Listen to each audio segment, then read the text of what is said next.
తమ డిమాండ్ల సాధనే లక్ష్యంగా ఆర్టిజన్లు చేస్తున్న సమ్మె 3వ రోజుకు చేరుకుంది. తమ డిమాండ్లను నెరవేర్చే వరకు యాజమాన్యం బెదిరింపులకు భయపడేదే లేదని తేల్చి చెబుతున్నారు. 24 గంటల్లో విధుల్లో చేరకపోతే డిస్మిస్ చేస్తామని జెన్కో పంపిన వాట్సాప్ నోటీసులపై తీవ్ర ఆగ్రహం వ్యక్తం చేశారు.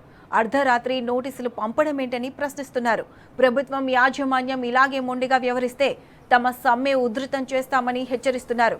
జెన్కో తీరుకు నిరసనగా ఉమ్మడి ఖమ్మం జిల్లా వ్యాప్తంగా ఉన్న ఆర్టిజన్స్ తమ కుటుంబ సభ్యులతో చెలో కేటీపీఎస్ ముట్టడికి పిలుపునిచ్చారు. ఆర్టిజన్ల సమ్మెతో పలు ప్లాంట్లలో విద్యుత్ ఉత్పత్తికి ఆటంకం ఏర్పడింది. విద్యుత్ ఉత్పత్తి అంతరాయంతో చాలా చోట్ల అప్రకటిత విద్యుత్ కోతలు మొదలయ్యాయి. ఈరోజు మధ్యాహ్నంలోగా జెన్కో తన నోటీసులను వెనక్కి తీసుకోకపోతే రేపు రాష్ట్ర వ్యాప్త ఆర్టిజన్ అందరితో కలిసి కేటీపీఎస్ కేటీపీపీ ముట్టడిస్తామని హెచ్చరించారు జేఏసీ నేతలు.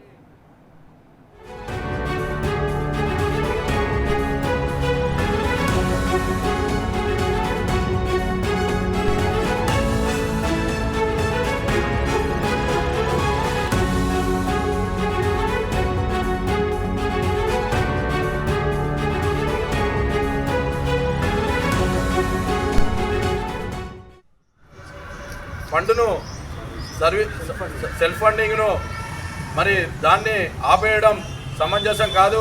దాన్ని కూడా పూర్తిగా వెనక్కి తీసుకోవాలి.